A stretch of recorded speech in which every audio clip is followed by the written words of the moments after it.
Irak, automne 2003.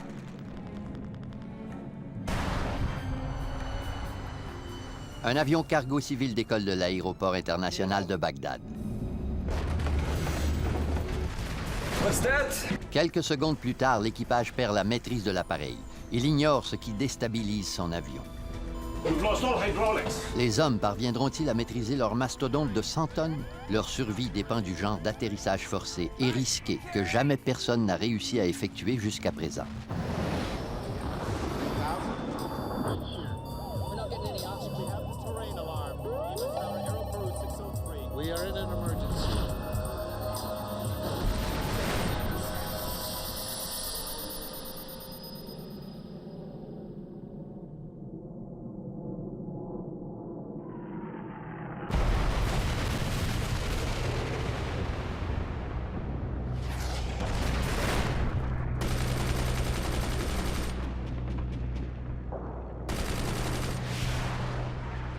Novembre 2003, la coalition menée par les Américains a saisi la ville de Bagdad il y a 6 mois.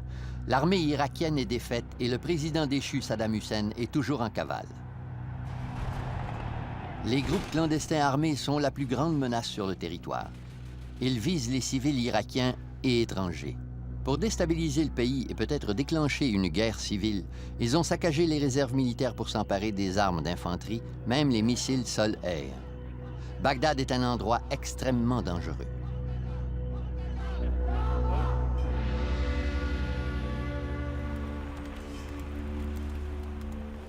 À l'aube, en banlieue de la ville de Bagdad, Claudine Vernier-Paliez, journaliste pour l'hebdomadaire Paris Match, et son photographe Jérôme se préparent pour un rendez-vous secret avec des terroristes irakiens.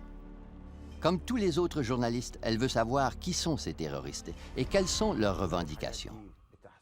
La veille, elle avait rencontré leur chef dans une chambre d'hôtel, un certain Abou Abdullah, dont personne ne connaît la véritable identité. C'était de toute évidence un type très très déterminé d'aller jusqu'au bout pour montrer aux Américains qu'ils voulaient plus d'eux, ou en tous les cas plus d'eux sous cette manière militaire.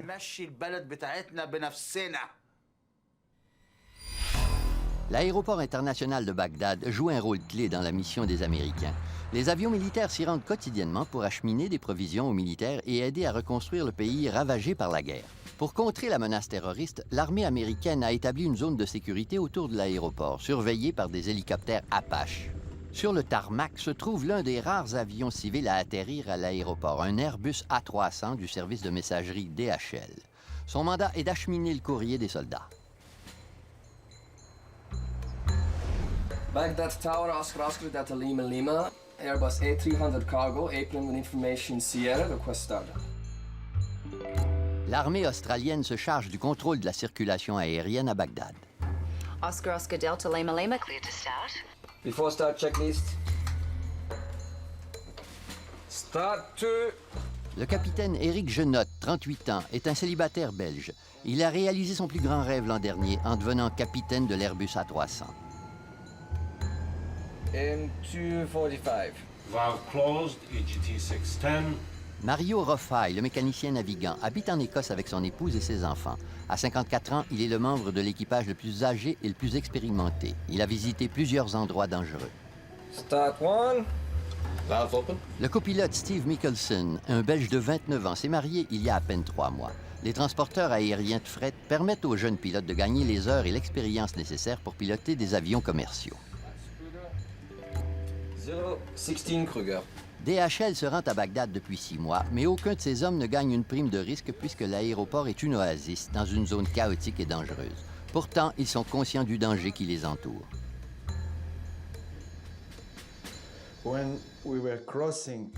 Lorsque nous avons traversé la frontière entre l'Irak et le Koweït, l'atmosphère dans la cabine a changé rapidement. À mon avis, la tension était palpable. Que se passe-t-il?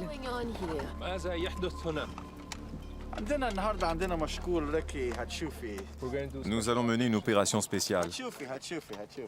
Vous verrez. Je vais tout vous expliquer.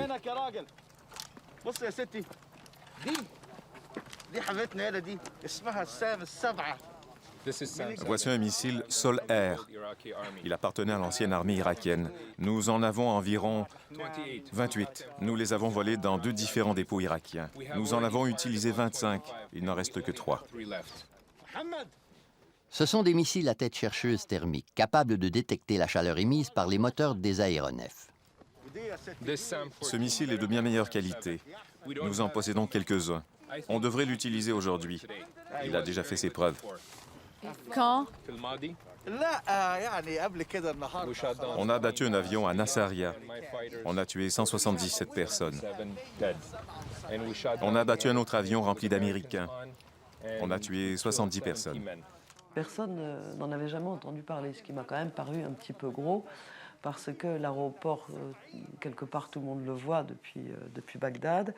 Et donc, je me suis dit que ce type bluffait. Qu'allez-vous faire de ce missile aujourd'hui?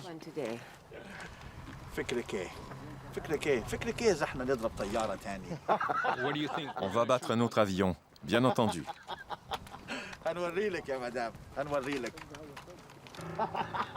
Vous verrez.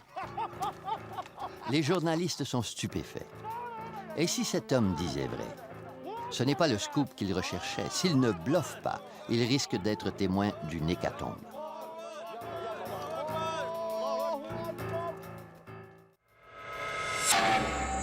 Il est encore tôt en matinée. Un Airbus A300 s'apprête à décoller de l'aéroport international de Bagdad. Il transporte des milliers de lettres destinées aux familles des soldats américains. L'équipage ignore que quelques kilomètres plus loin, un groupe de terroristes attend impatiemment leur appareil. Oscar Delta Lima Lima, cleared for takeoff. Take-off. L'Airbus A300 est un ancien avion commercial de 24 ans converti en avion cargo. Il effectuera sa première escale à Bahreïn, dans le golfe Persique. L'appareil effectue ce voyage 2 fois par jour. 100 knots. V1. Rotate. V2. Positive climb. Malgré la quiétude de la cabine, l'équipage est conscient qu'il est vulnérable à une attaque provenant du sol s'il se trouve à moins de 3000 mètres d'altitude. Jusqu'à présent, aucun missile sol-air n'a frappé un aéronef en Irak, mais tout le monde sait que les terroristes possèdent de telles armes. Au moment du décollage, l'ambiance est toujours un peu bizarre et tendue, puisque nous savons que nous sommes en danger tant que nous n'avons pas atteint une altitude de 3000 mètres. Gear up. Gear up. No lights. Entre-temps, Abu Abdullah, le chef des terroristes, semble avoir repéré l'endroit idéal. Il nous avait demandé avant de garer les voitures en épi afin que tout le monde puisse partir, se disperser chacun de son côté. Et c'est là où on aurait dû comprendre qu'effectivement, c'était plus du bluff. Les journalistes sont terrifiés. Impossible de quitter les lieux. Ils sont pris au piège.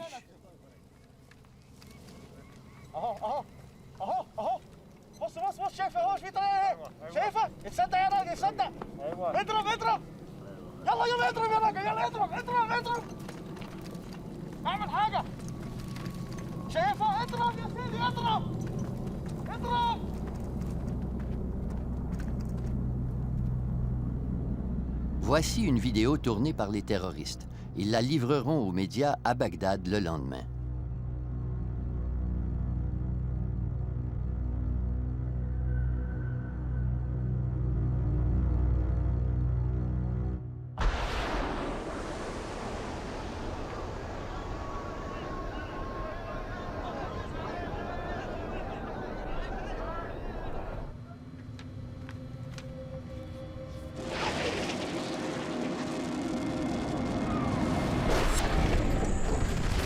What's that?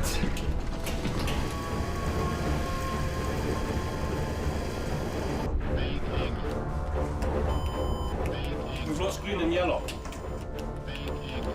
Green and yellow. Nous avions 3 circuits hydrauliques, identifiés par couleur, vert, jaune et bleu. Les avions à réaction dépendent de circuits hydrauliques. Le fluide hydraulique coule dans des tubes répartis un peu partout dans l'appareil. Lorsque les pilotes manient le manche, les pistons acheminent le fluide dans les tuyaux pour permettre la montée, la descente ou le virage de l'appareil. Sans circuit hydraulique, il est impossible de maîtriser l'appareil. Le missile a explosé dans l'aile. Ses tuyaux remplis de fluide hydraulique se vident. C'est comme si un conducteur de voiture venait de perdre son volant sur l'autoroute. What do we do? What do we do? What we do? Qu'allons-nous faire?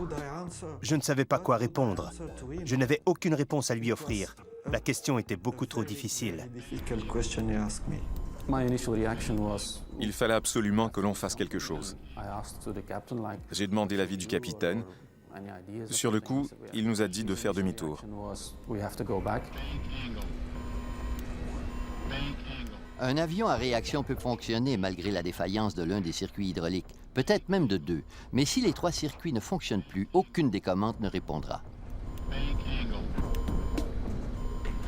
Blue is going. I think we hit something.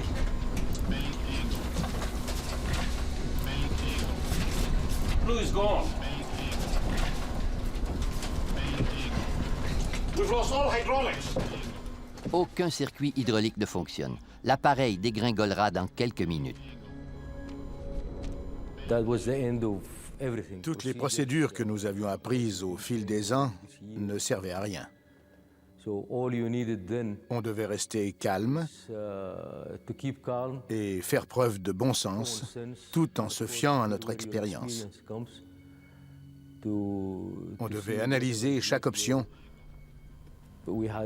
mais aucun manuel et aucune procédure ne pouvaient nous aider.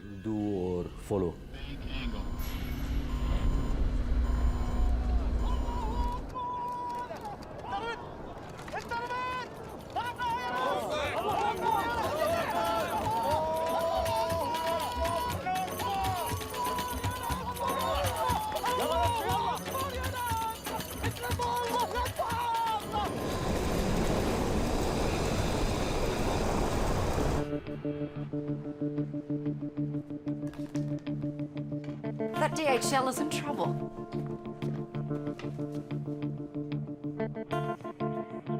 He's on fire and he's turning back. Scramble the fire engines, have Medivac on standby. Les manches sont inutiles. Sans circuit hydraulique, ils ne sont plus reliés à l'appareil. Dans une telle situation, lorsque tous les cadrans indiquent 0 et que le mécanicien navigant annonce que les circuits hydrauliques ne fonctionnent plus, il est normal d'être terrifié. Nous l'étions tous.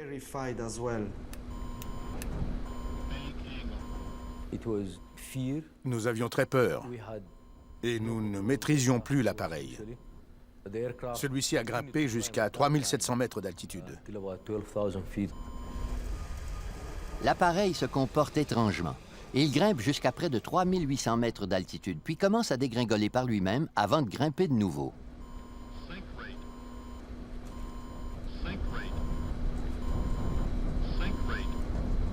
It will not fly. Back, back. Ce manège continue. Impossible d'y mettre fin.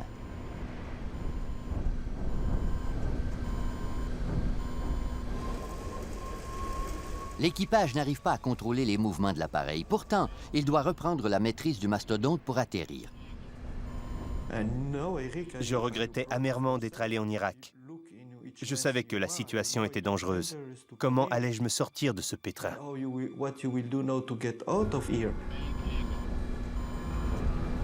I play with controls. Reduce thrust. En déplaçant les manettes de poussée de tous les côtés, ils pourront peut-être reprendre le contrôle de l'appareil. C'est la seule idée qui leur vient en tête. Puis, j'ai décidé de relever le défi. J'ai fait demi-tour. Aucun manuel ne mentionne ce genre de situation.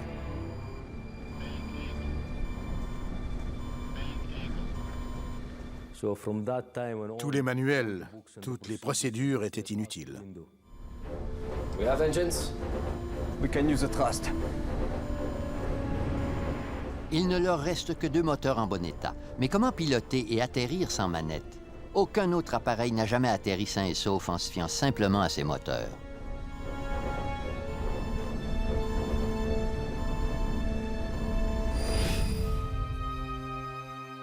En voici la preuve. En août 1985, un Boeing 747 de la compagnie Japan Airlines a atterri en catastrophe quelques minutes après son départ de Tokyo.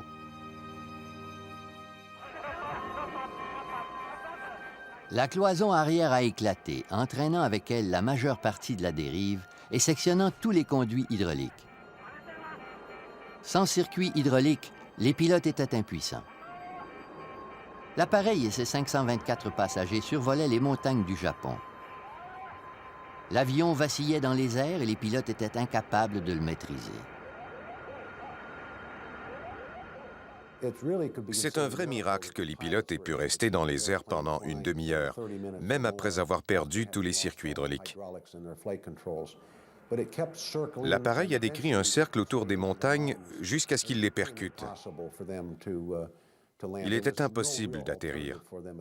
Les pilotes priaient pour un miracle, mais en vain.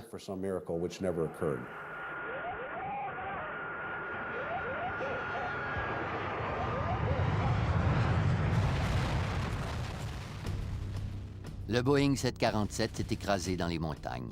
Il s'agissait du pire accident impliquant un seul appareil de l'histoire de l'aviation. 520 personnes ont perdu la vie. Les pilotes japonais se sont écrasés tragiquement. Le même sort guette-t-il l'équipage de l'Airbus DHL? Il lui faut tout d'abord interrompre les secousses de l'appareil.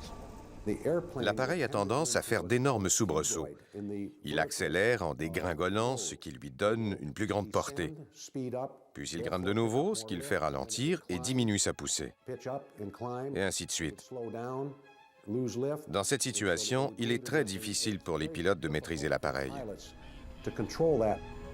Seuls les moteurs leur permettront de maîtriser l'appareil. S'ils ralentissent la vitesse du moteur, l'appareil va piquer du nez rapidement. Par contre, en accélérant, ils pourront grimper. Mais les pilotes doivent déterminer avec certitude le moment opportun pour chaque manœuvre.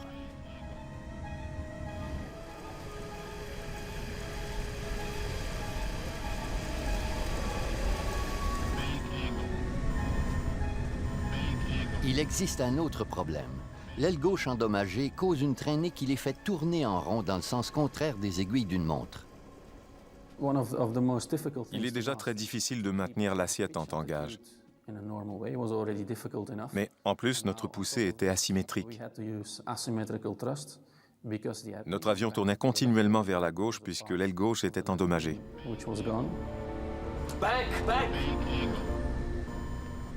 Pour interrompre les soubresauts de l'appareil, les pilotes doivent manipuler les manettes de poussée tout en exploitant le moteur gauche pour compenser les dommages à l'aile qui diminuent sa portance.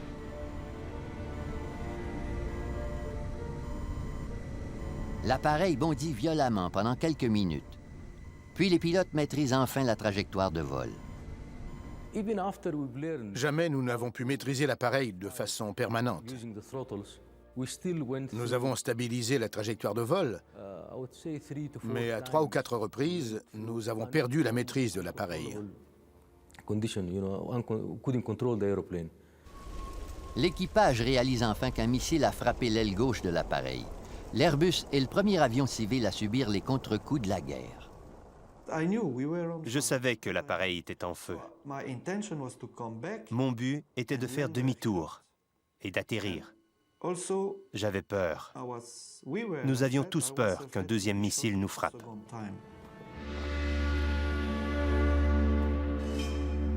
Leurs craintes sont fondées.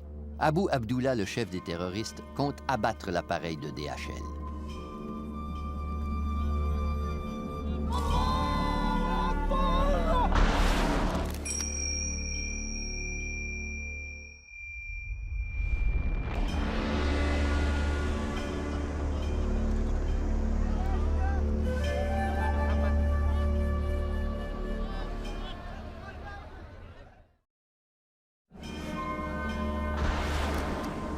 Des terroristes irakiens armés de missiles ont frappé un avion civil près de l'aéroport international de Bagdad.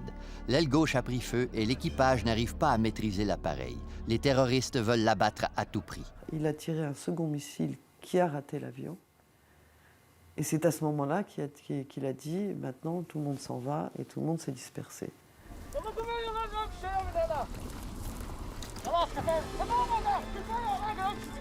On a lourdement critiqué Claudine Vernier-Paliès pour ne pas avoir interrompu l'attaque et être restée sur les lieux.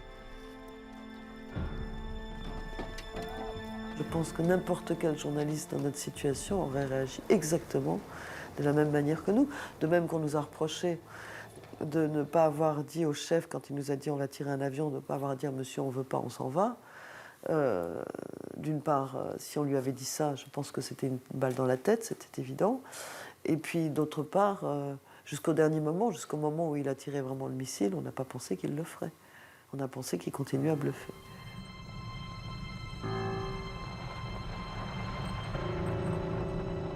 Et c'est en essayant de retrouver notre route avec le chauffeur qu'on a vu que l'avion, l'aile gauche était en flammes et l'avion tournait comme ça.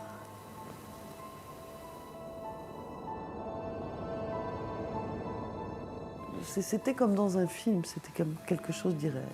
Et c'est simplement quand on a vu l'avion en flammes qu'on a compris que l'avion ne se pilotait pas tout seul. Et qu'on a eu très peur. Je me suis dit, mais l'avion il peut s'écraser. Il va s'écraser. Et c'est là où on a réalisé, qu'on a commencé à réaliser, mais pourquoi ils ont fait ça? Il se trouve qu'on était là, il se trouve qu'on a été filmé, il se trouve qu'on est journaliste, il se trouve qu'on est français. Donc c'est évident qu'il nous a manipulés. Je veux dire, le temps qu'on réalise vraiment, tout est allé trop vite. C'est après qu'on a vraiment compris.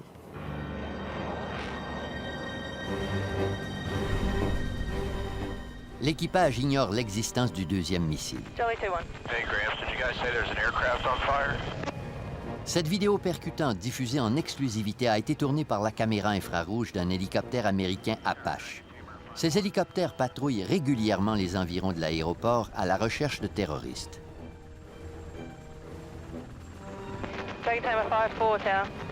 Roger, 5-4 is observing the aircraft inbound under our sighting system. He's got, appears to be a fire on his far left engine. La caméra infrarouge repère la chaleur intense de l'incendie.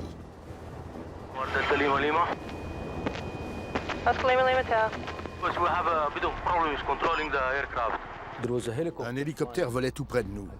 Le pilote s'est aperçu que l'incendie n'était pas dans le moteur, mais sur l'aile. Mario a demandé au contrôleur si des flammes ou de la fumée jaillissaient encore de l'appareil.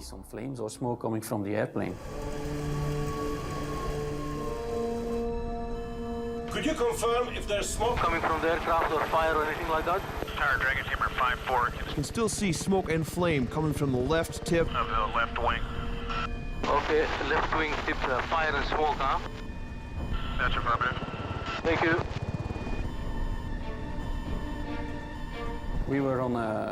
On se dirigeait vers l'aéroport. On pouvait le voir. Lower the gear.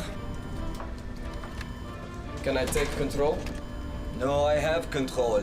I have control. Lower the gear. Sans circuit hydraulique, Mario doit ouvrir les portes du train d'atterrissage et laisser les roues tomber d'elles-mêmes.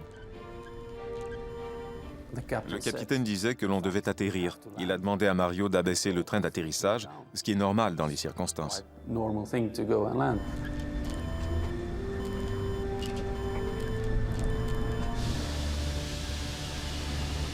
Mais le geste a des conséquences inattendues. L'équipage croyait maîtriser l'appareil, mais le train d'atterrissage compromet son équilibre. Le nez pointe vers le haut et l'appareil ralentit. No, no. No, the speed. Les moteurs risquent de caler et l'appareil de s'écraser. Je ne m'attendais pas du tout à cela. L'appareil a grimpé, puis a ralenti. J'actionnais la manette et je n'en croyais pas mes yeux. No, no. L'appareil grimpe et ralentit. Les moteurs vont flancher. Le pilote doit accélérer pour piquer du nez car il risque de caler à tout moment. L'avion se serait écrasé immédiatement. You have visual on this guy? No, I'm looking right in the... He's way out there. Yeah. That's gut-wrenching, man. They're up there doing everything they can.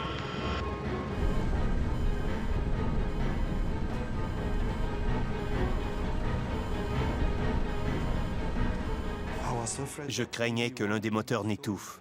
On se serait écrasé. I think I'd rather try to crash on a runway than crash into the desert.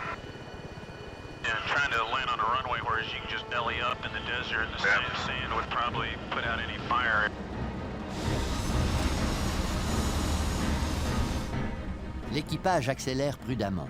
En abaissant le train d'atterrissage, il frôle la catastrophe. Maintenant, il maîtrise l'avion plus facilement. Par miracle, l'avion s'est stabilisé. C'est signe que la chance nous souriait ce jour-là.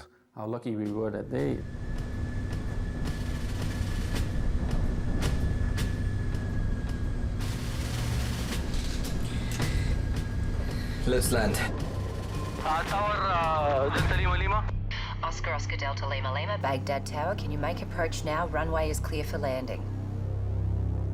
L'hélicoptère Apache n'est plus seul, mais les appareils américains ne peuvent que donner de l'information à l'équipage de l'avion de DHL. It looks like it might be too high again. I'm still looking up at the flare. Come on, buddies. On entendait les autres pilotes parler en même temps.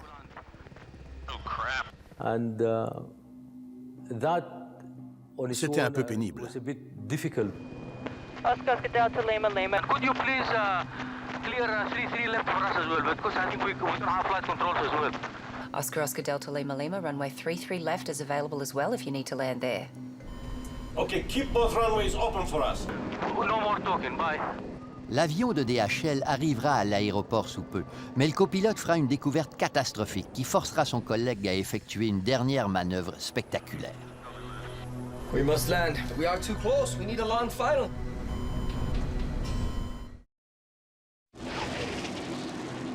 Un missile vient de frapper un avion cargo civil à Bagdad. Les circuits hydrauliques ne fonctionnent plus et l'équipage tente désespérément de regagner l'aéroport.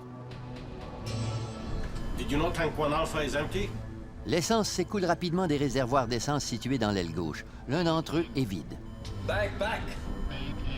Yes, got it. Release it round. Left wing coming up. L'appareil parvient à regagner l'aéroport grâce à l'expertise de son équipage. Il va bientôt atterrir. Which runway? We use 33 right, I think. Lima Lima. Oscar Lima Lima, go ahead. Could you please declare full emergency? Yes, we need the fire brigade because our landing gears might collapse as well. Oscar Lima Lima, all available assistance is available on the field. Everyone is on full alert. Okay, thank you very much, and no more calls. That guy's got a... He's pretty stressed. Rightfully so. À ce moment, j'ai réalisé que nous étions encore beaucoup trop haut pour pouvoir atterrir. Je croyais la même chose. Nous étions trop haut et trop près de la piste. We must land. We are too close. We need a long final. Steve avait raison. Je crois qu'il nous a sauvé la vie. Steve a raison, mais au début, le capitaine ne veut pas l'entendre. Il ne peut pas atterrir puisqu'il est trop haut et trop près de la piste. S'il atterrit abruptement, l'appareil s'écrasera brutalement sur le tarmac. Éric Jenotte doit rebrousser chemin, parcourir 37 km puis faire demi-tour avant de pouvoir atterrir à l'aéroport en effectuant une descente graduelle. Puis je me suis rendu compte qu'ils avaient raison. Je devais effectuer une descente graduelle. Mais l'aile gauche brûle depuis 13 minutes. Leur reste-t-il suffisamment de temps pour effectuer cette manœuvre? 20 miles final. Okay. He looks like he's still pretty high. You got that sight now? He's still got a long way to go, though. Yeah. It looks like he's turning like an extremely extended final. Yeah. And I don't think I can make it in.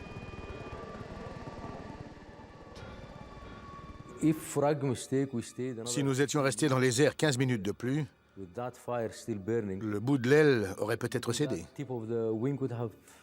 Les conséquences auraient été désastreuses. Deux longerons principaux renforcent l'aile.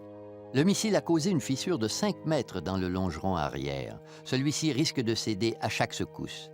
Et il existe un autre danger. L'essence s'écoule des réservoirs situés dans l'aile gauche. S'ils se vident, les moteurs cesseront de tourner et l'appareil dégringolera vers le sol. On maîtrisait l'angle et le dégagement horizontal de l'appareil grâce aux deux moteurs. Si l'un d'eux avait rendu l'âme, les conséquences auraient été catastrophiques. Malgré l'incendie, l'équipage est de plus en plus confiant puisqu'il maîtrise bien l'appareil. Mais il a peu de chances d'atterrir en toute sécurité.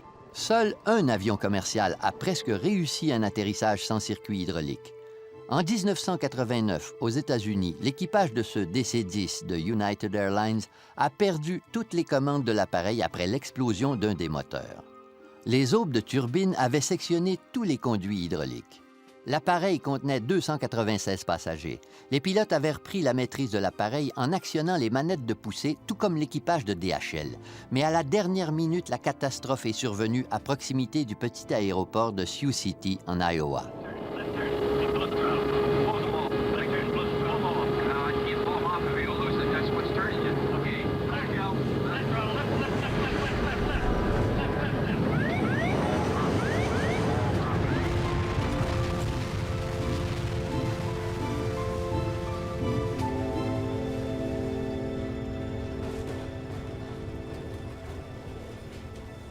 « 111 des 296 personnes à bord ont péri. En 4 ans, 2 avions de premier plan se sont écrasés après avoir perdu leur circuit hydraulique. Au total, 631 personnes ont perdu la vie.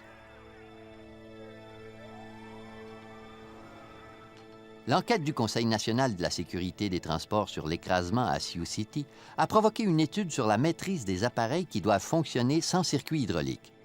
Pourtant, 14 ans plus tard, dans le ciel de Bagdad, l'équipage de DHL ne peut se fier qu'à son expérience et à son savoir-faire pour atterrir sans dommage. L'équipage est à 28 km de l'aéroport. Il s'approche de l'endroit où il devra faire demi-tour avant d'entreprendre la descente graduelle vers la piste d'atterrissage. 15.2.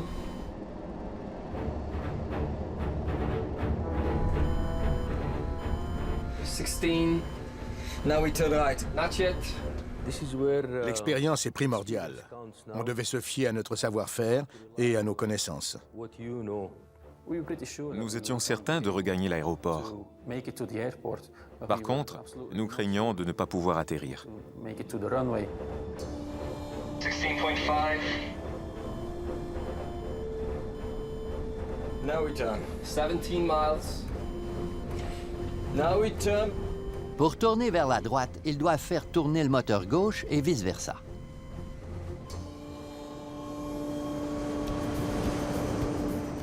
Ils tournent à droite. En exploitant seulement les moteurs, ils parviennent à stabiliser l'appareil tout en entamant leur descente. Airport at 340, come right. Now 320.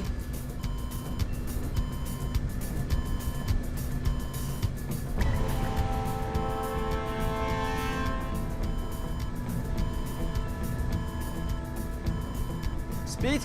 10 knots and stable, keep speed up. Yes, yes.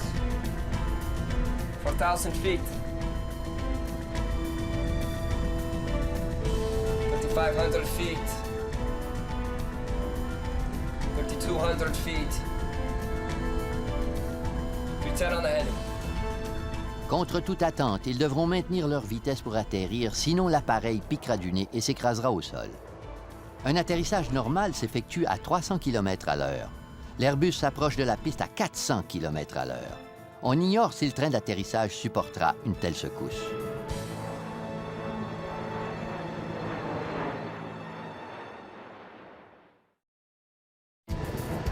L'avion cargo du service de messagerie DHL regagne péniblement l'aéroport de Bagdad. Frappé par un missile, l'appareil n'a plus de circuit hydraulique. Aucun pilote n'a jamais réussi à poser un appareil aussi endommagé. À 120 mètres de la piste, l'air chaud du sol et les vents qui soufflent sur leur trajectoire de vol anéantissent leur plan. Le vent venait de la gauche et poussait l'appareil vers l'aérogare. L'avion dérive vers la droite en direction de l'aérogare.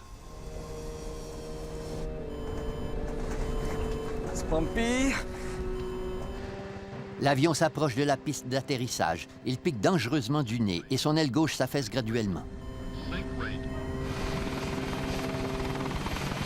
Come on, buddy. They're carrying too much speed. They could overrun the runway.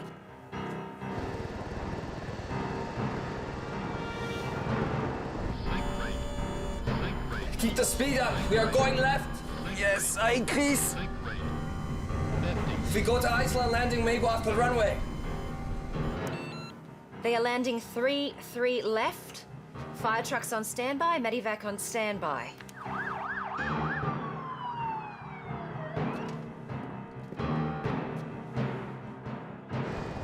I think it'd be too wide now.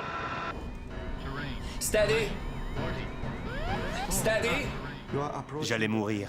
J'en étais convaincu. You realize it. Come on, buddy. Back. Okay.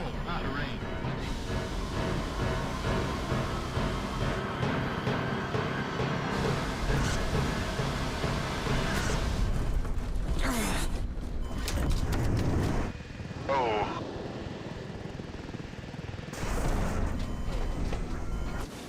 It looks like one of his gear collapsed. Yeah, it did. Off runway! Oh no! Shit, no!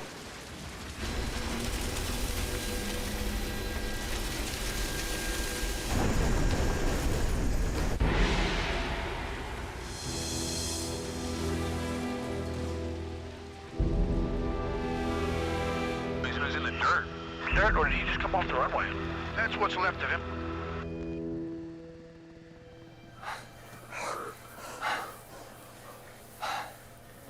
Par miracle, l'Airbus de DHL a atterri sain et sauf. Mais la situation demeure problématique. Nice landing. Wow. Confirm, evacuate. Evacuate. Evacuation. Both. I handle.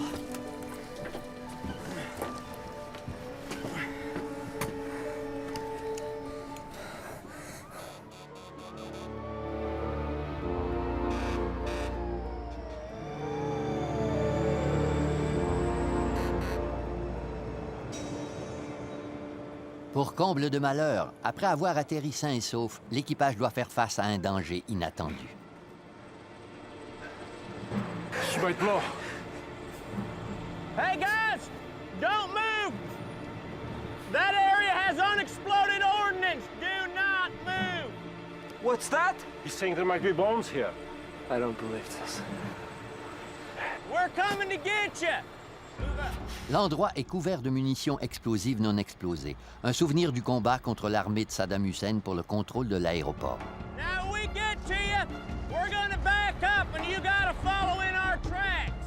Now we're gonna get you out of here, but you gotta walk right in my wheel tracks, okay?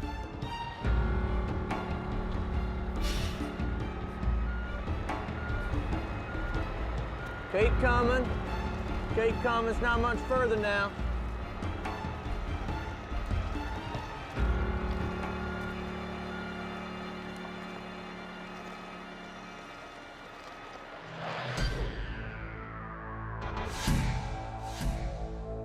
Les hommes peuvent enfin voir les dégâts de leurs propres yeux. Les pilotes ont accompli un véritable exploit. Ils ont réussi à atterrir sans circuit hydraulique. Ils n'ont pas été entraînés pour survivre à une telle catastrophe et se sont fiés à leur savoir-faire, ignorant toute la nouvelle technologie en place pour sauver un pilote dans la même situation.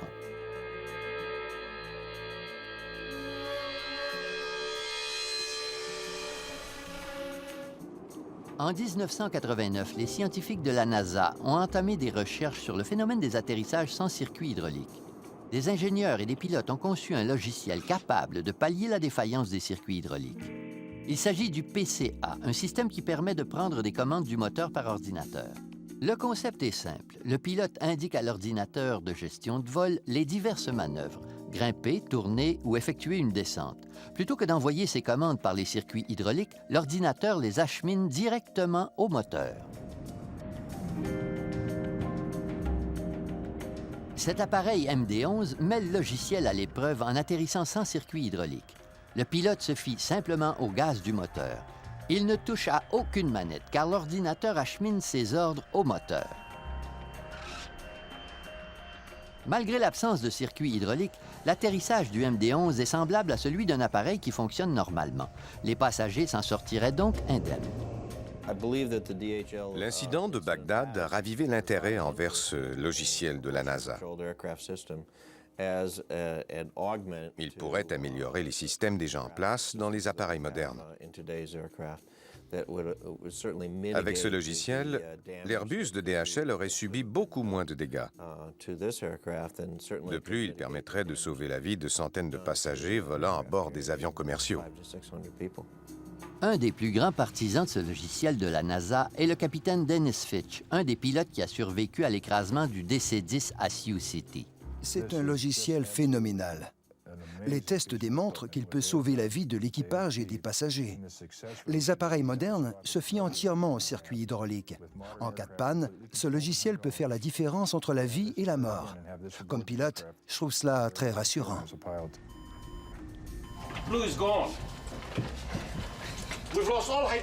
L'autorité fédérale responsable de l'aviation civile, la FAA, a abandonné rapidement son étude du logiciel. Selon elle, les risques de perdre tous les circuits hydrauliques sont beaucoup trop minces pour justifier le coût d'un tel système informatique. Selon leurs recherches, les catastrophes de ce genre sont si rares qu'un logiciel s'avère inutile.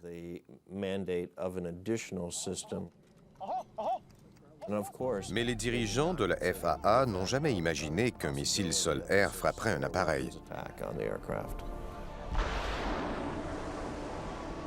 L'avion de DHL est le premier appareil civil à être frappé par un missile sol-air en Irak. Mais au cours des dernières années, la menace des terroristes armés de mitrailleuses antiaériennes est devenue bien réelle. Une trentaine d'avions ont été attaqués par des terroristes armés de missiles sol-air avant l'attentat contre l'Airbus de DHL. La menace est bel et bien réelle. Pendant plusieurs mois, les dépôts abandonnés de l'armée irakienne sont restés sans surveillance. Les terroristes se sont donc procuré des armes d'une valeur de plusieurs millions de dollars. Les dépôts d'armes, je crois qu'il y en a partout. En Irak, il y a des armes partout, il y a des missiles, à mon avis. On craint que ces terroristes se mettent à cibler des avions de passagers un peu partout dans le monde. Le département de la sécurité intérieure des États-Unis investit présentement plus de 100 millions de dollars pour adapter la technologie antimissile militaire aux besoins des avions civils. C'est inévitable. On devra munir les avions commerciaux de caméras infrarouges et de brouilleurs laser. La caméra infrarouge brouille la tête chercheuse du missile, tandis que l'impulsion du brouilleur laser la brûle.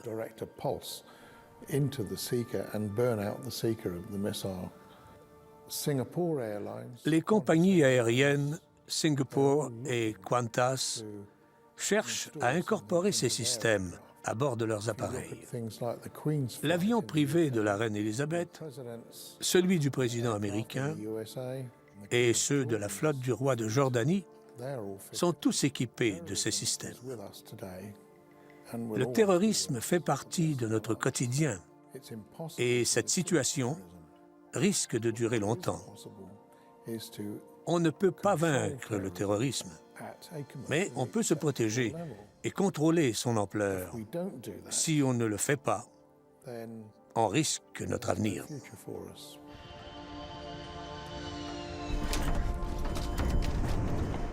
Par miracle, l'équipage du DHL a atterri sain et sauf sans cet équipement sophistiqué.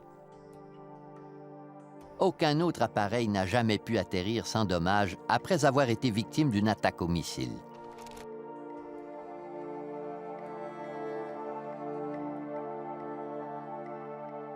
Suite à l'incident, Mario Rofai a pris sa retraite. C'était le moment idéal pour faire mes adieux au monde de l'aviation. J'y travaillais depuis 30 ans et j'avais un dossier de vol impeccable. La chance nous a souri, mais nous avons également tout fait pour survivre. J'ai appris beaucoup de choses sur la vie, mais cet incident n'a pas fait de moi un meilleur pilote.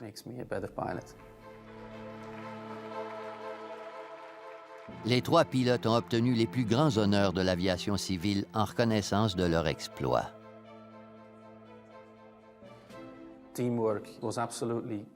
Notre travail d'équipe nous a permis d'atterrir sains et saufs.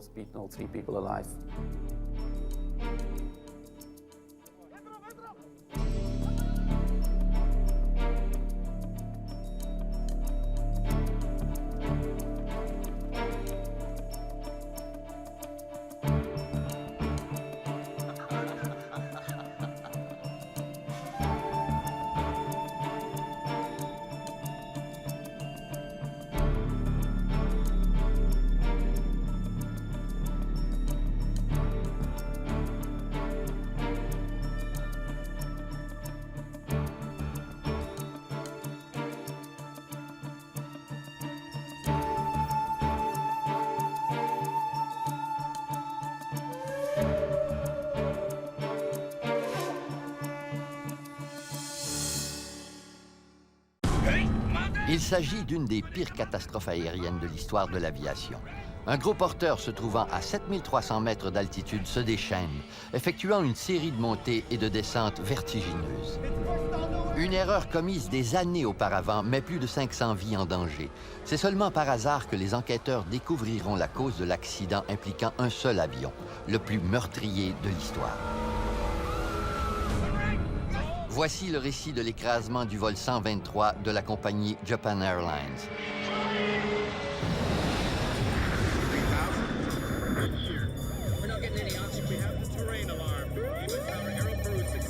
We are in an emergency.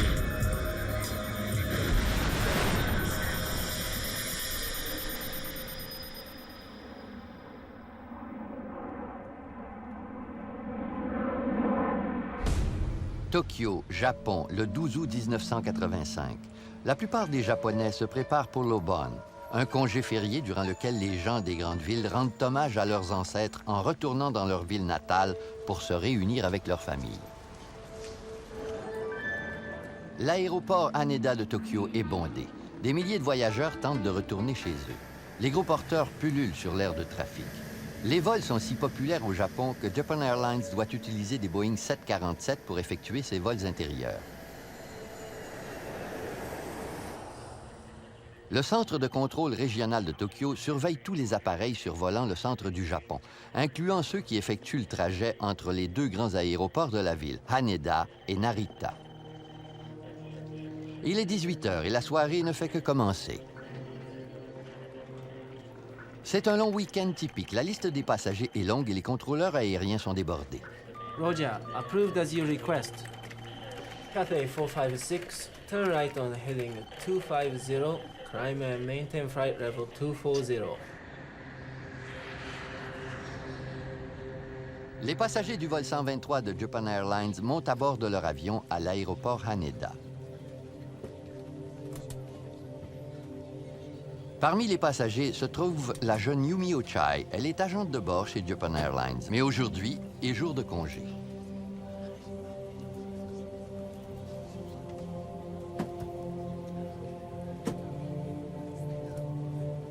Yumi s'assoit dans la 4e rangée à partir de l'arrière de l'appareil. Le vol 123 décolle à 18h12 et se dirige vers la ville industrielle d'Osaka, 400 km à l'ouest de Tokyo. Avec 509 passagers à son bord, l'appareil est presque complet. L'équipage compte 15 membres. Japan Air 123, contact Tokyo departure. Roger, Japan Air 123. Le commandant de bord, Masami Takahama, 49 ans, est l'un des pilotes les plus chevronnés de la compagnie. Aujourd'hui, il se charge de la radio et veille sur le copilote assis à sa place. Yutaka Sasaki tient les commandes de l'avion. Il espère devenir commandant de bord. Hiroshi Fukuda, un mécanicien de bord d'expérience, complète l'équipe.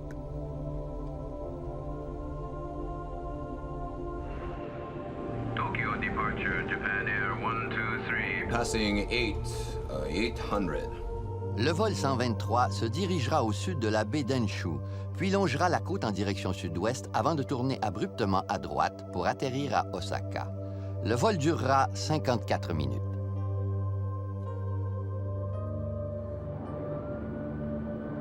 Le Boeing 747 quitte Tokyo et s'élève à une altitude de 7300 mètres.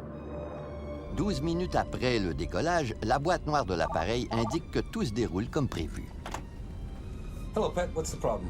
Someone wants to go to the restroom. Shall I let him?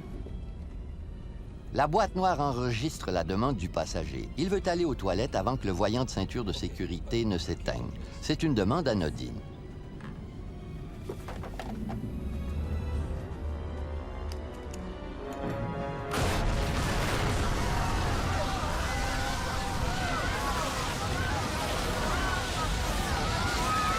Something exploded.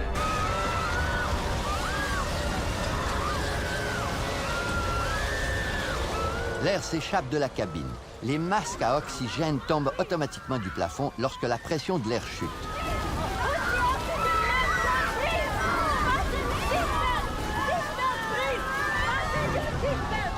Puisque la pression de l'air diminue, l'explosion a sûrement endommagé l'appareil. gear door. Check gear. Gear. What? Check gear. Gear. Le pilote croit que la trappe de train d'atterrissage a cédé. Squawk 77. Le code 7700 est le code d'urgence. Grâce à ce code, les contrôleurs aériens sauront que l'équipage éprouve des ennuis.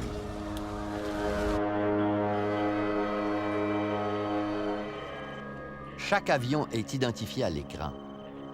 Soudainement, l'indication du vol 123 change. Un des membres de l'équipage a syntonisé le code d'urgence.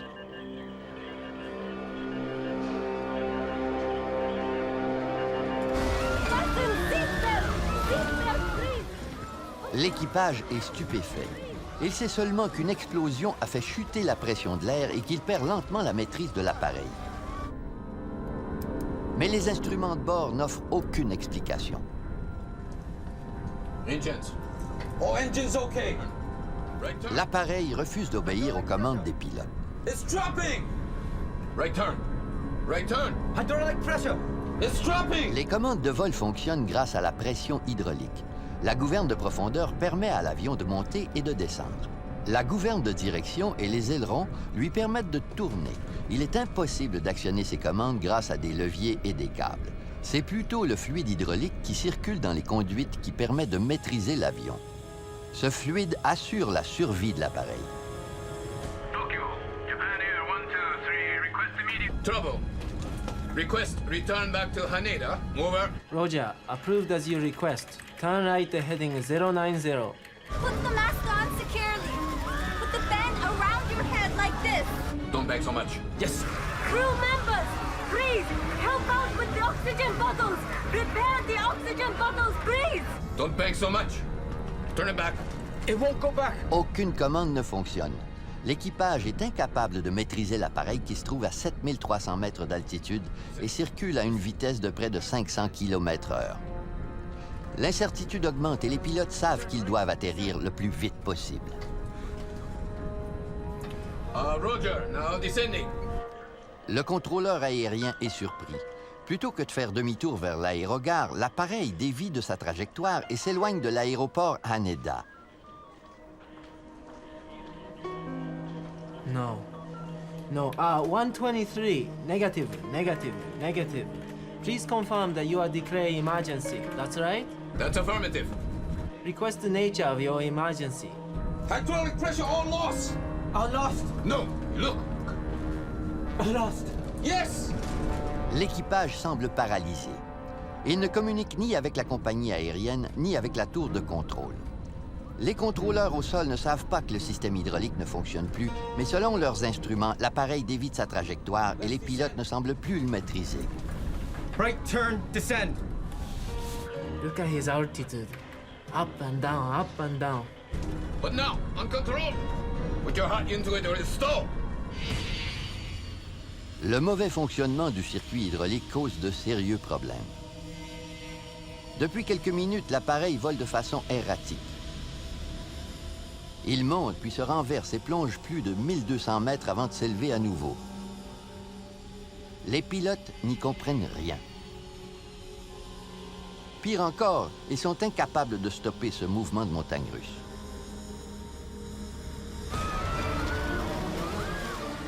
Les pilotes ont perdu la maîtrise de l'avion.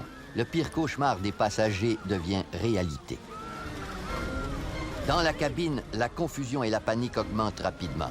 Suite à une explosion, certains passagers ont de la difficulté à respirer. Le personnel des compagnies aériennes sait intervenir en cas d'urgence. La passagère Yumi Ochai, une agente de bord chez Japan Airlines, leur vient en aide. Le superviseur du contrôleur lui prête main forte. JAL 123, he's declared an emergency. Says it's uncontrollable. He says he wants to go back to Haneda, but his heading is all wrong. He can't seem to turn. Get him to Nagoya. That'll be the easiest.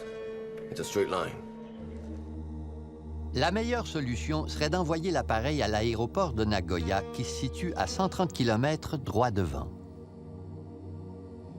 Mais pour y atterrir avec succès, le pilote doit entamer sa descente immédiatement. Right, your position 72 miles to Nagoya. Can you land at Nagoya? Negative. Request back to Haneda. The longer runway. Le commandant de bord désire regagner l'aéroport Haneda, dont la piste est idéale pour accueillir un gros porteur en cas d'urgence. Il doit faire demi-tour. If he can get it down. 123, can you descend? Mais la boîte noire démontre qu'il n'arrive pas à descendre. Sans commande ni gouverne, c'est impossible.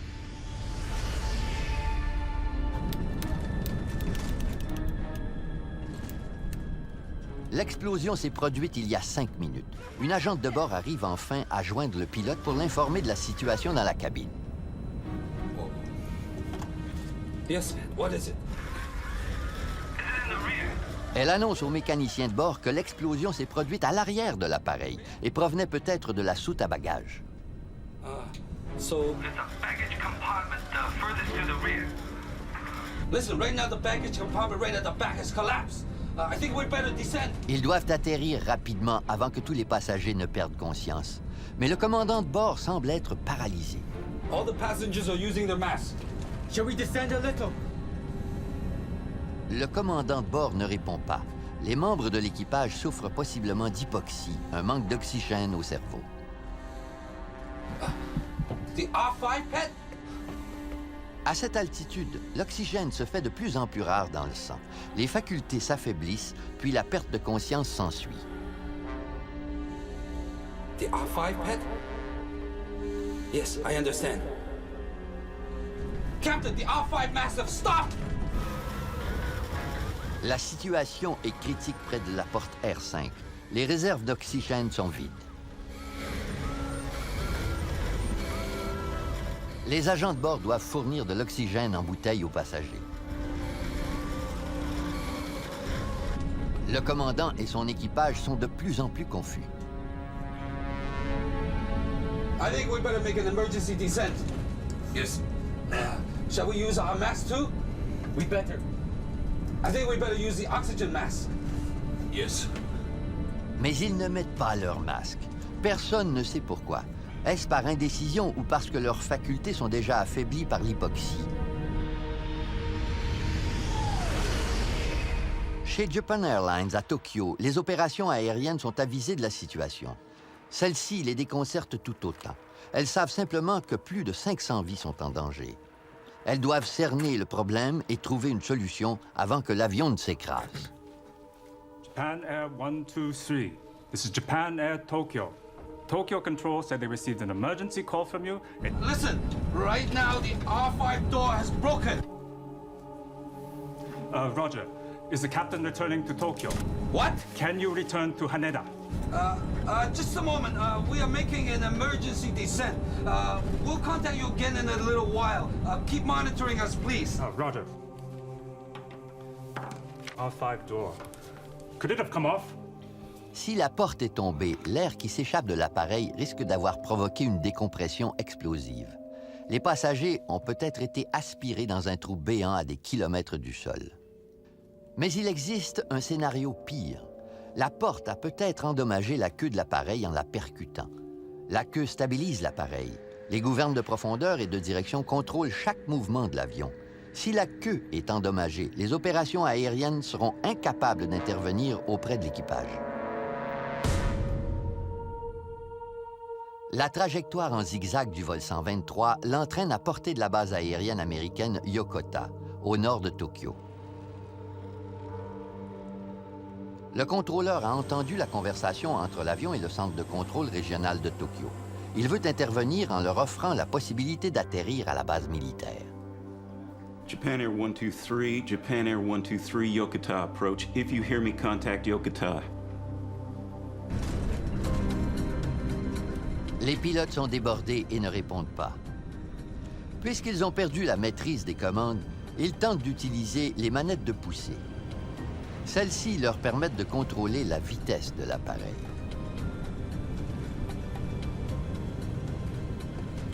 Ils réalisent qu'en accélérant lorsque l'avion plonge vers le sol, ils peuvent redresser le nez et interrompre la chute.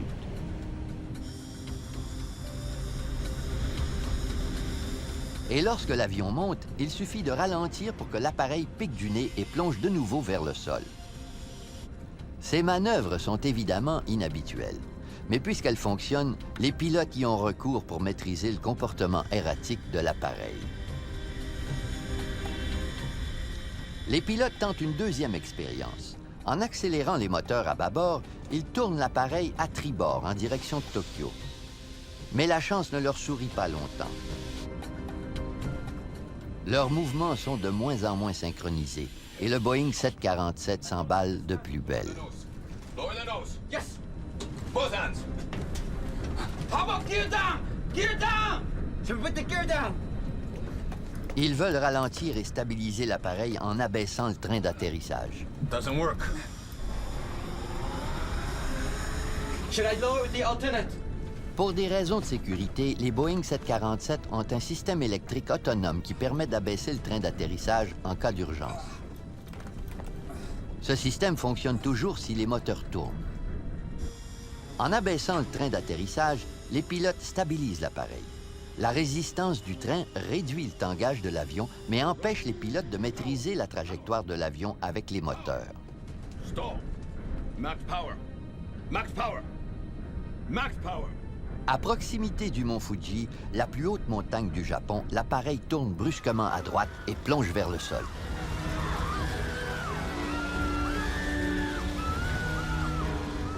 L'avion tombe à une vitesse de 900 mètres à la minute, 2 fois plus vite qu'une descente normale. We're going down. It's heavy. Is the wheel all the way? All the way. It's all the way. Heavy. It's the gear down. Gear's down. There is no need for alarm. L'agent de bord tente de calmer les passagers, mais si les pilotes ne redressent pas l'avion, celui-ci s'écrasera dans quelques secondes. Japan Air 123. Uncontrollable. Stay with us, please. Stay with us. Une explosion a ravagé le Boeing 747 du vol 123 de Japan Airlines. L'appareil plonge vers le sol et l'équipage tente de le maîtriser de nouveau. Soudainement, l'avion se stabilise. Il se trouve entre d'énormes montagnes, mais à cette altitude, l'oxygène se fait moins rare. Les pilotes s'acharnent depuis maintenant 22 minutes. This may be hopeless. The hydraulic fluid is all gone. It's uncontrollable. Hey, mountain! Come! The ring! Yes! Ring! Ring! Ring! Right down! Good hit the mountain! Max power! Leur seule option est de pousser les moteurs à fond pour redresser le nez. We're gonna hit it! Right! Ring! Ring! Power! Power! Keep trying! En tentant de maîtriser l'appareil, les pilotes ont trop ralenti. Pour éviter les montagnes, ils doivent accélérer et prendre de l'altitude. Gaining speed! Stick with it! Stick with it! It's pushed all the way! We're losing altitude! Go lower the nose! It's lowering! We're going down! Les passagers saisissent la gravité de la situation et envisagent la fin. Suite à l'accélération, l'appareil se remet à tanguer.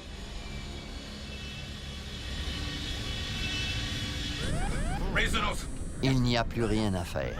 L'équipage ne peut que répéter les mêmes gestes inutiles. Ils se battent avec l'appareil depuis près d'une demi-heure.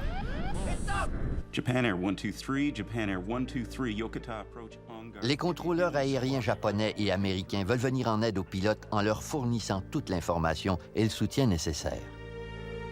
Request radar vector to Haneda. Roger, understood. Keep heading 090. Mais l'avion continue de se diriger vers le nord-ouest et s'éloigne de l'aéroport Haneda et de la base Yokota. À force de monter et de descendre, le Boeing s'approche dangereusement des montagnes. Can you control the aircraft now? Un silence inquiétant s'abat sur le centre de contrôle. Japan Air 123, switch your radio frequency to 119.7. 119.7, please. Le contrôleur tente de modifier la fréquence radio. If you can change the frequency to 119.7. Il n'y a aucune réponse. If you read come up on 119.7, we are all ready.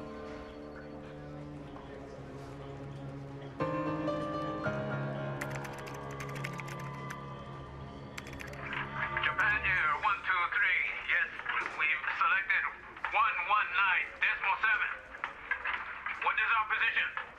Your position 4-5 miles northwest of Haneda. Sous le coup de l'émotion, le contrôleur se trompe en indiquant la distance entre l'appareil et l'aéroport Haneda. Northwest of Haneda. How many miles? Yes, that is correct. On our radar, you're 55 miles northwest. We are ready for your approach at any time.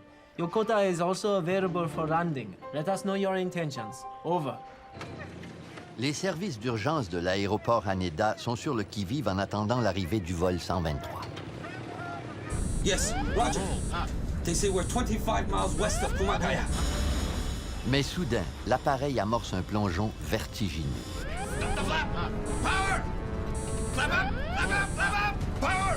Power! L'avion dégringole à 5500 mètres à la minute.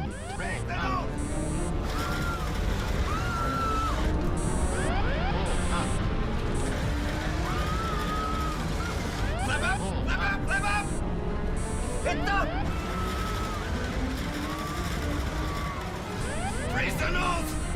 Raise the nose!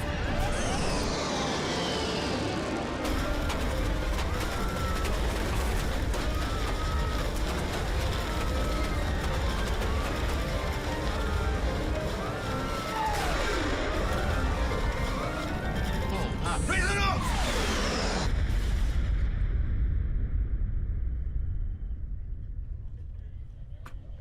Japan Air 123. Japan Air 123. Can you hear me? Japan Air 123, Japan Air 123, do you read? Japan Air 123. Japan Air 123. Le vol 123 a disparu.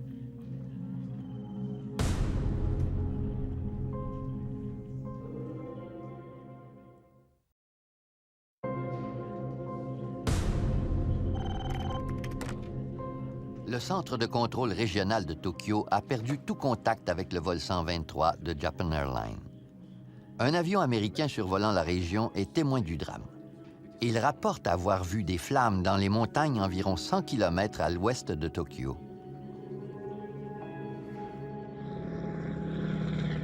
Un avion C-130 a guidé un hélicoptère de sauvetage jusqu'au lieu de l'accident.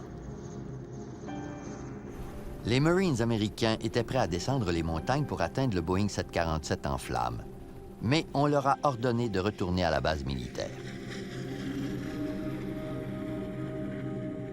La rivalité entre les forces d'urgence du Japon aurait causé de la confusion et des retards, alors que les victimes de l'écrasement attendaient leur arrivée.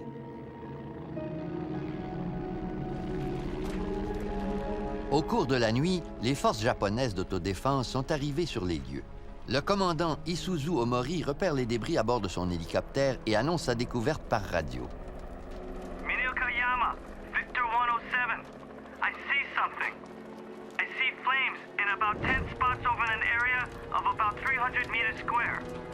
Victor 107, Minokayama, is there any sign of survivors? Victor 107, no signs of survivors. Visibility poor. Too much smoke. Victor 107, can you land to investigate? Not a chance. It's a 45-degree slope down there. Nowhere to put down. And there's fire everywhere.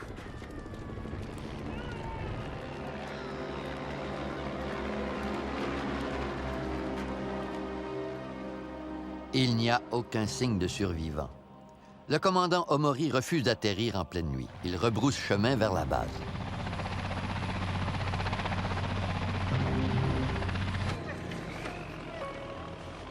Entre-temps, une équipe de sauveteurs arrive sur les lieux en camion.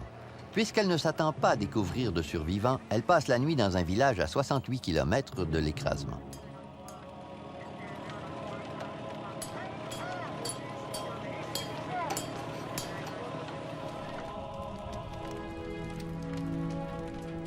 Pendant ce temps, les passagers du vol 123 meurent à petit feu.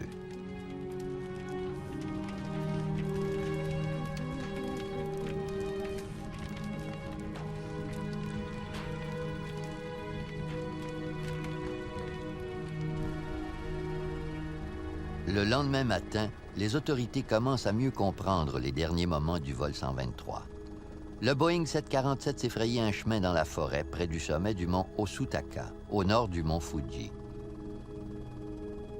Il s'est renversé, a percuté une ligne de fête quelques centaines de mètres plus loin et a atterri sans dessus-dessous avant d'exploser. Les débris et les passagers qui se trouvaient à l'intérieur ont dégringolé la montagne. 14 heures après l'écrasement, l'équipe de sauvetage des forces japonaises d'autodéfense arrive enfin sur les lieux.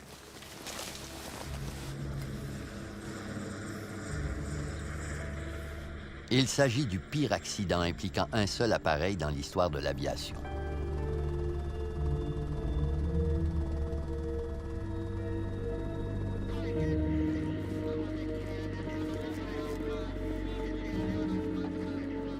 Les sauveteurs étonnés découvrent une survivante. Il s'agit de Yumi Ochai, l'agente de bord en congé. Sa vie ne tient qu'à un fil.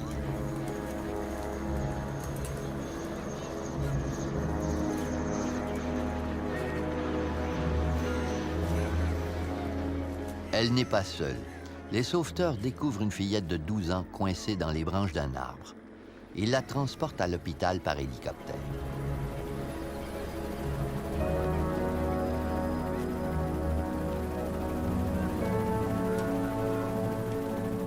Deux autres passagères ont survécu à l'écrasement, une jeune mère et sa fillette de 8 ans. Il s'agit d'un véritable miracle.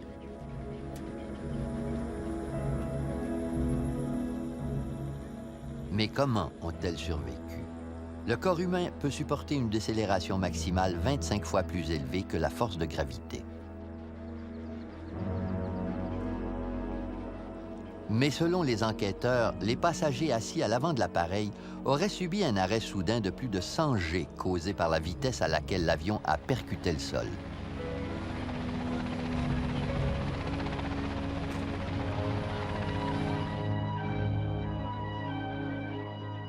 On emmène les 4 survivantes dans un hôpital de la ville de Fujioka. Les enquêteurs découvriront sous peu qu'elles étaient toutes assises dans les 7 dernières rangées de l'appareil. Elles ont ainsi échappé à la mort. À l'arrière de l'appareil, la force de l'impact était moindre. Par chance, les débris les ont épargnés.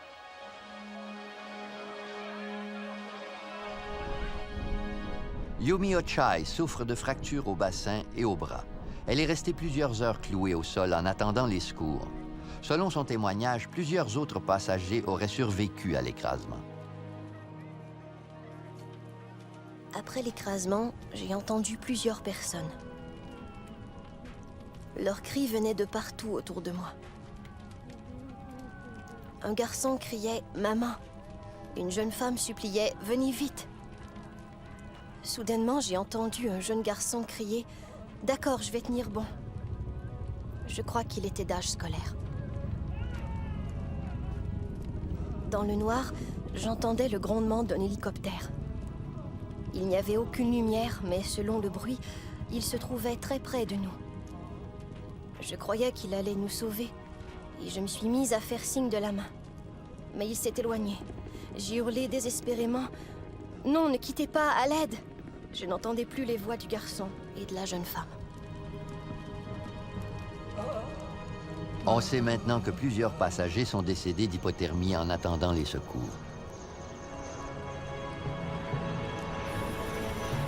Normalement, seuls les enquêteurs japonais auraient pris le dossier en main, mais les autorités aériennes mondiales sonnent l'alarme. Quelques semaines plus tôt, un Boeing 747 d'Air India s'est écrasé dans l'océan Atlantique. 329 personnes ont perdu la vie. À ce nombre s'ajoutent les 520 morts du vol 123. Le Boeing 747, le plus gros avion à réaction au monde, est-il défectueux? Y a-t-il un défaut dans sa conception? Environ 600 Boeing 747 sont en fonction partout dans le monde. une défectuosité entraînerait de graves conséquences pour l'industrie de l'aviation. Ron Schleed, enquêteur pour le Conseil national de la sécurité des transports, le NTSB, participe à l'enquête. Nous craignons que le Boeing 747 souffre d'un problème de navigabilité. Nous devions enquêter immédiatement et élucider les circonstances de ce drame. Ron Schleed a participé à plusieurs des enquêtes étrangères du Conseil national de la sécurité des transports au cours des années 70 et 80. Il connaît bien les problèmes inhérents aux relations avec des gouvernements étrangers et se dirige vers Tokyo où il rencontrera le reste de son équipe, des représentants de Boeing et un ingénieur du Federal Aviation Administration, la FAA.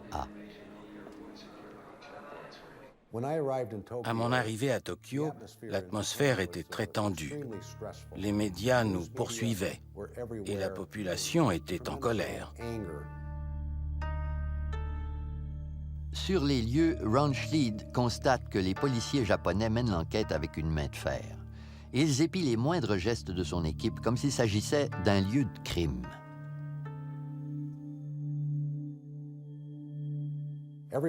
Les policiers soupçonnaient tout le monde, même les employés de Japan Airlines et de Boeing. Ils leur ont interdit l'accès au lieu de l'accident. Schleed a dû patienter 2 jours avant que les autorités japonaises ne lui donnent la permission de visiter les lieux. J'ai convaincu les Japonais de permettre aux employés de Boeing de visiter les lieux, en leur promettant de les surveiller étroitement. Les gens de Boeing ne pouvaient agir seuls. Schleed constate que les Japonais ont construit des plateformes d'atterrissage pour leurs hélicoptères afin de faciliter l'accès au lieu de l'accident.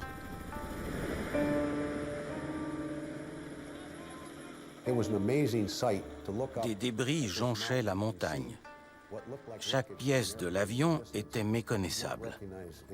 La scène était impressionnante. Les hélicoptères faisaient un va-et-vient continuel.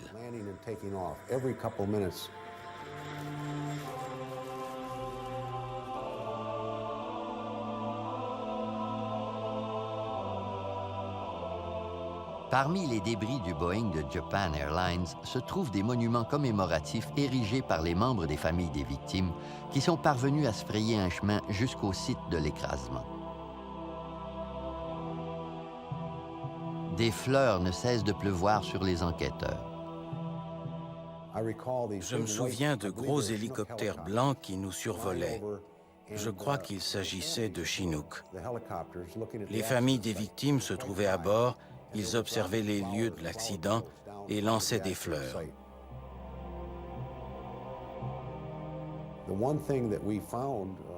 Dès notre arrivée, nous avons constaté que les victimes avaient eu beaucoup de temps pour voir venir la mort. On a retrouvé plusieurs notes qu'ils avaient écrites.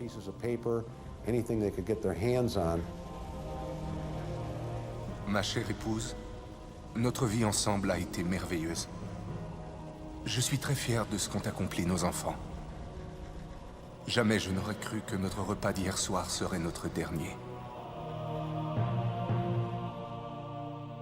Les passagers savaient que l'appareil était incontrôlable et qu'ils allaient probablement mourir. Ils ont laissé des lettres pour leurs proches dans les compartiments des sièges et dans leurs poches.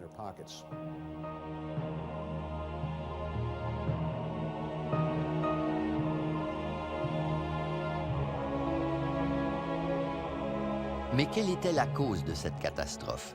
Ni les lettres émouvantes, ni les débris n'éclaircissent les circonstances de l'écrasement du vol 123. Les enquêteurs doivent se fier aux enregistrements de la boîte noire. Le mécanicien y annonce que la porte R5 était brisée. Il croit que la porte s'est détachée de l'avion, a heurté sa queue et endommagé le stabilisateur horizontal qui permet à l'avion de monter et de descendre, et la gouverne qui contrôle les mouvements latéraux. Mais un nouvel indice bouleverse leur théorie. Les enquêteurs retrouvent la porte R5 parmi les débris. Elle n'est jamais tombée. Le mécanicien de bord avait tort. Ce n'est pas une porte brisée qui a causé l'écrasement du vol 123. Les enquêteurs doivent trouver une autre piste. Stop the flap! Power! Power! Power! Flap up! Flap up! Flap up! Flap up! It's up! Raise the nose! Raise the nose!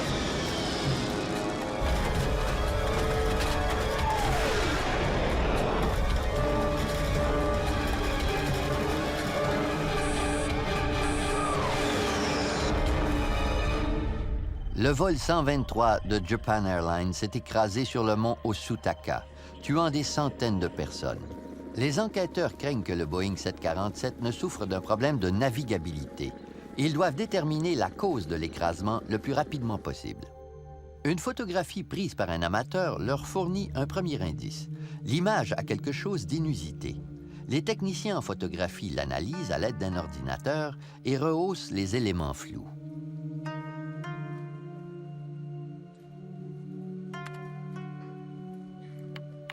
Ils obtiennent enfin une image claire. La dérive qui sert à stabiliser l'avion a disparu. Puisque la plupart des conduites de fluide hydraulique traversent la dérive, on commence enfin à comprendre pourquoi les pilotes ont perdu la pression hydraulique et la maîtrise de l'appareil.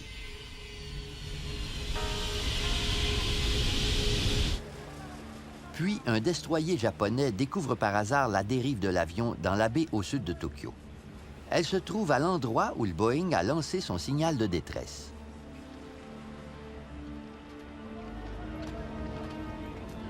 Les enquêteurs sont convaincus qu'un problème dans la section arrière de l'appareil a déclenché les événements menant à l'écrasement.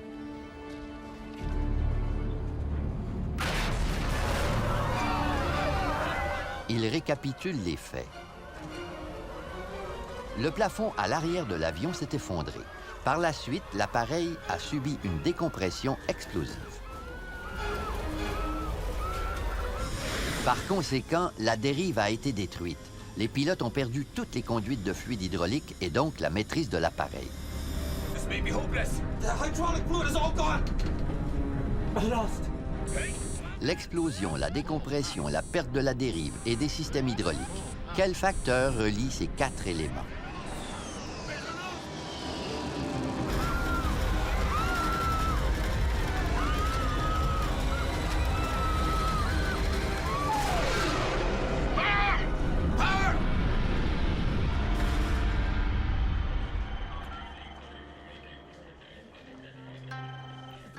Les enquêteurs analysent le passé de l'appareil et font une découverte étonnante. Le Boeing a été impliqué dans un accident 7 ans plus tôt. Lors de l'atterrissage, le nez de l'appareil était trop haut. La queue a donc heurté le sol et effleuré la piste.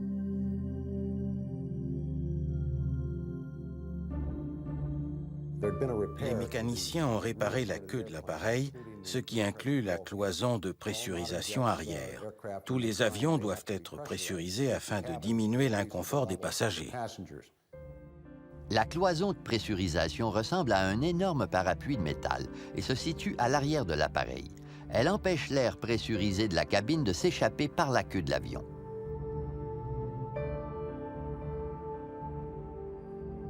Sept ans plus tôt, Japan Airlines a demandé à Boeing de réparer la cloison.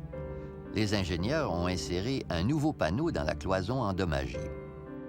Mais sur les lieux de l'accident, Ron Schleid découvre des débris qui dévoilent enfin la cause de l'accident. Il s'agit d'une pièce de ce nouveau panneau. La réparation n'a pas été effectuée convenablement. Une seule rangée de rivets soutenait le joint. Pourtant, 2 rangées de rivets sont nécessaires. Pour expliquer sa découverte aux autorités japonaises, Ron Schleid dessine un croquis détaillant comment les réparations auraient dû être effectuées, ainsi que l'erreur commise. Il s'agit d'une erreur catastrophique. Les rivets absorbaient 2 fois plus d'énergie que prévu. Ce n'était qu'une question de temps avant que les rivets ne cèdent. Les enquêteurs découvrent qu'une simple erreur humaine a causé une catastrophe aérienne. Raise the nose! Raise the nose!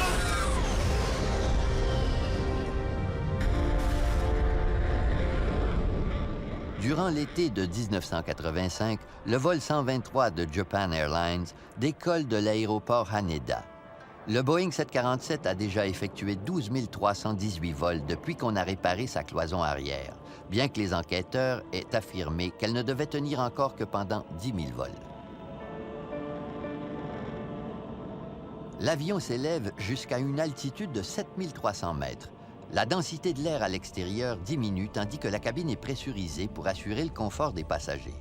La différence entre la pression de l'air extérieur et intérieur éprouve les rivets de la cloison de pressurisation arrière.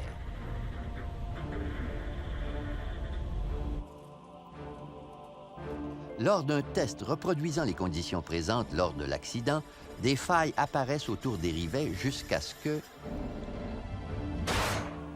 la cloison cède. En un instant, l'air pressurisé crée un trou de 2 à 3 mètres carrés dans la cabine. Le plafond s'effondre sur les toilettes à l'arrière de l'appareil.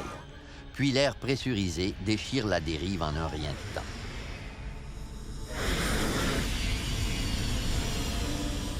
L'avion n'a plus aucune chance. Les pilotes ne sauront jamais que la queue et ses conduites de fluide hydraulique qui leur permettent de maîtriser leur appareil se trouvent maintenant au fond de l'eau.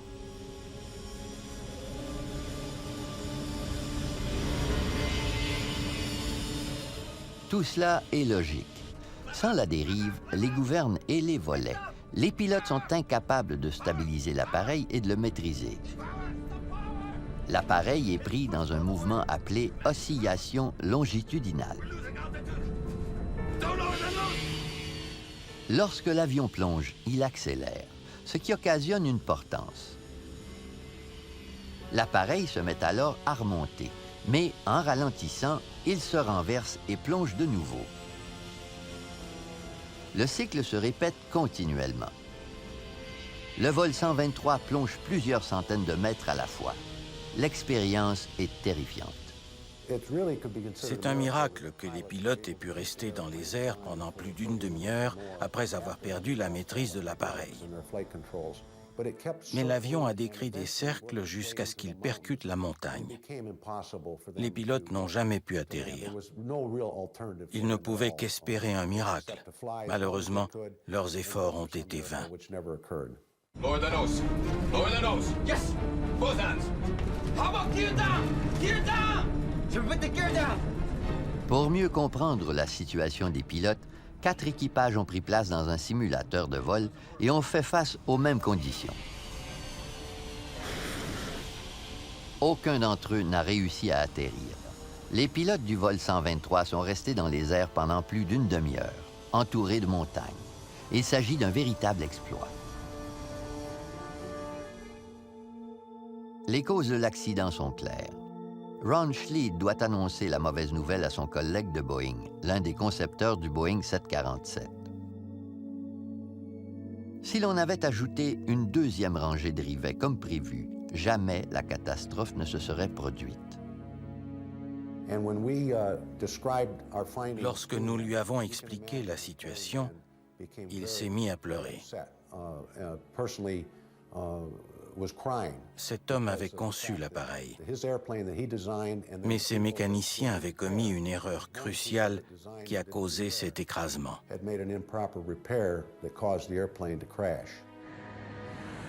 Les policiers japonais désirent déposer des accusations criminelles contre Boeing, mais les procureurs refusent. La réputation de Boeing est entachée.